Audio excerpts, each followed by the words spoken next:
नमस्कार दोस्तों, मैं नीरज कुमार पांडे। दोस्तों, भारत के परमाणु इतिहास में शायद यह सबसे बड़ी खबरों में से एक है, क्योंकि पहली बार भारत ने अपने कुछ न्यूक्लियर वॉरहेड्स को डिप्लॉयड स्टेट में रखना शुरू कर दिया है। यानी अगर कल को दुनिया किसी बड़े परमाणु संकट में फंसती है, अगर एशिया में कोई बड़ा युद्ध छिड़ जाता है या फिर भारत को किसी न्यूक्लियर थ्रेट का सामना करना पड़ता है, तो अब भारत पहले से कहीं ज्यादा तेजी से जवाब देने की स्थिति में है। इससे पहले क्या होता था, भारत के परमाणु हथियार मौजूद थे, लेकिन अधिकतर वॉरहेड्स और डिलीवरी सिस्टम अलग अलग रखे जाते थे।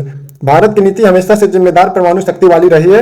हम दुनिया को यह संदेश देते थे कि हम न्यूक्लियर वेपन्स रखते जरूर हैं, लेकिन उन्हें तुरंत इस्तेमाल करने की दौर में नहीं है। मगर अब हाल ही में प्रकाशित सिपरी रिपोर्ट ने पूरी दुनिया का ध्यान भारत की तरफ खींच लिया है। रिपोर्ट के अनुसार पहली बार भारत ने लगभग 12 न्यूक्लियर वॉरहेड्स को डिप्लॉयड स्टेट में रखा है। यानी अब भारत सिर्फ न्यूक्लियर पावर नहीं, बल्कि जरूरत पड़ने पर तेजी से प्रतिक्रिया देने वाला न्यूक्लियर पावर भी बन चुका है। और यह संदेश सिर्फ पाकिस्तान के लिए नहीं, बल्कि चीन सहित पूरी दुनिया के लिए है। तो आखिर डिप्लॉयड न्यूक्लियर वॉरहेड होता क्या है? भारत ने यह कदम क्यों उठाया? क्या भारत की न्यूक्लियर पॉलिसी बदल रही है? दुनिया में सबसे ज्यादा न्यूक्लियर वेपन्स किसके पास है? और क्या दुनिया धीरे धीरे एक नए न्यूक्लियर आर्म्स रेस की तरफ बढ़ रही है? आज की इस वीडियो में हम सिपरी रिपोर्ट, भारत की nuclear strategy, China Pakistan factor और ग्लोबल न्यूक्लियर कंपटीशन को विस्तार से समझेंगे। तो वीडियो को अंत तक जरूर देखिएगा, क्योंकि यह सिर्फ हथियारों की कहानी नहीं, बल्कि भारत की बदलती स्ट्रेटेजिक पावर की कहानी है। तो सबसे पहले समझते हैं कि सिपरी रिपोर्ट ने आखिर क्या कहा। सिपरी यानी Stockholm International Peace Research Institute दुनिया के सबसे प्रतिष्ठित रक्षा और हथियार निगरानी संस्थाओं में से एक मानी जाती है। इसकी 2026 रिपोर्ट के अनुसार भारत के पास लगभग 190 न्यूक्लियर वॉरहेड्स है।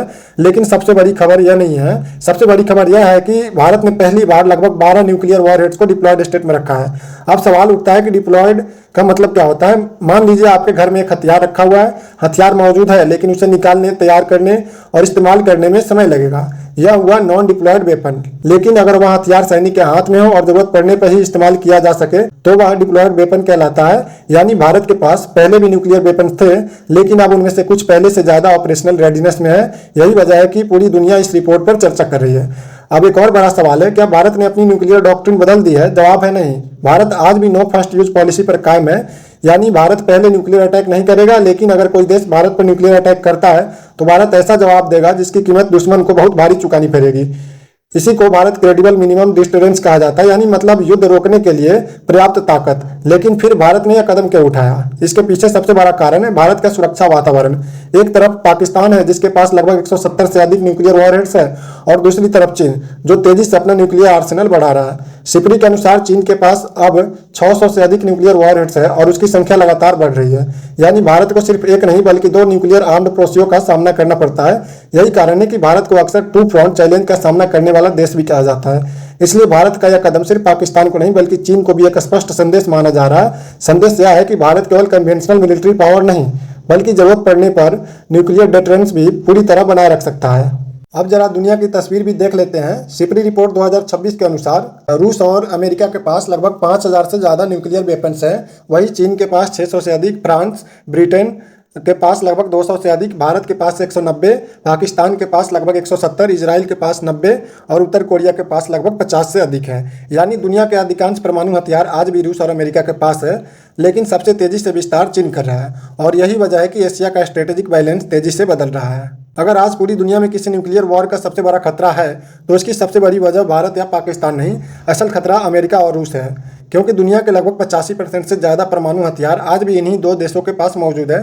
कल्पना कीजिए, रूस के पास 5400 से ज़्यादा न्यूक्लियर वॉरहेड्स, अमेरिका के पास 5100 से ज़्यादा।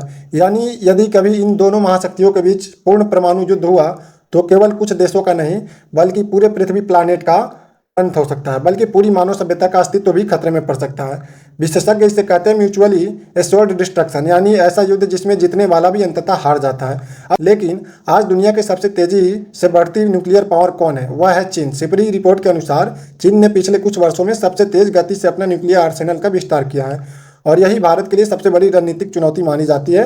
क्योंकि भारत को केवल पाकिस्तान से नहीं, बल्कि चीन जैसी महाशक्ति से भी मुकाबला करना पड़ता है। अब बात करते हैं भारत की सबसे बड़ी ताकत की। भारत आज न्यूक्लियर ट्रायड हासिल कर चुका है। मतलब भारत तीनों माध्यमों से न्यूक्लियर स्ट्राइक कर सकता है। पहला भूमि से, जो अग्नि मिसाइल सीरीज से कर सकता है। दूसरा आकाश से, जो न्यूक्लियर कैपेबल फाइटर एयरक्राफ्ट से कर सकता है। तीसरा समुद्र से, जो न्यूक्लियर सबमरीन और के सीरीज मिसाइल से भी कर सकता है।